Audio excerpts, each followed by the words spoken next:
the right time to hit their nuclear facilities once and for all. So you say Iran is so weak. I appreciate you saying that. They're not weak. They're very strong right now, and we're not going to allow them to have a nuclear weapon. It's very simple. You know, I signed a very strong proclamation. Iran was in big trouble when I left. They were broke. They didn't have money for Hamas. They didn't have any money for Hezbollah. You had no problem. October 7th could have never happened. When I left, October 7th could have never happened. And frankly, Russia and Ukraine, as I said, could never have happened.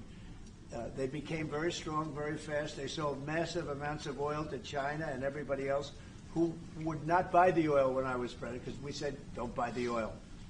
And they became very rich very quickly. But they're not weak.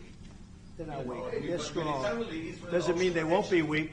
But you know what? We just don't want them to have a nuclear weapon. They can't have a nuclear weapon. The Prime Minister, sorry, Mr. President, the Prime Minister wants you to strike Iran. That's what he wants. You don't know what he wants. What do you know about anything? Go ahead. But is that option on the table? Yes, please. President Trump, is that option on the table? You're not just talking about Jordan. No, could be other places too. There are many people that have reached out, many countries, many leaders of countries that have reached out that would like to participate in that. Doesn't have to be Jordan and Egypt, but I think it would be also them. Mr. President, your relationship with Mr. Netanyahu knew ups and downs. How do you describe it right No, now? I think it's mostly ups.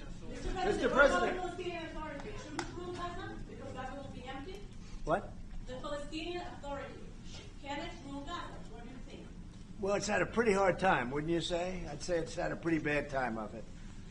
Mr. President, Qatar has, you've criticized them in the past as a funder of terrorism, so as the Prime Minister. Do you think they're part of the solution or part of a problem moving forward? I think they're trying to help. Qatar Yep. is absolutely trying to help. I know them very well, and they're doing everything they can. Very tough situation, but they are absolutely trying to help.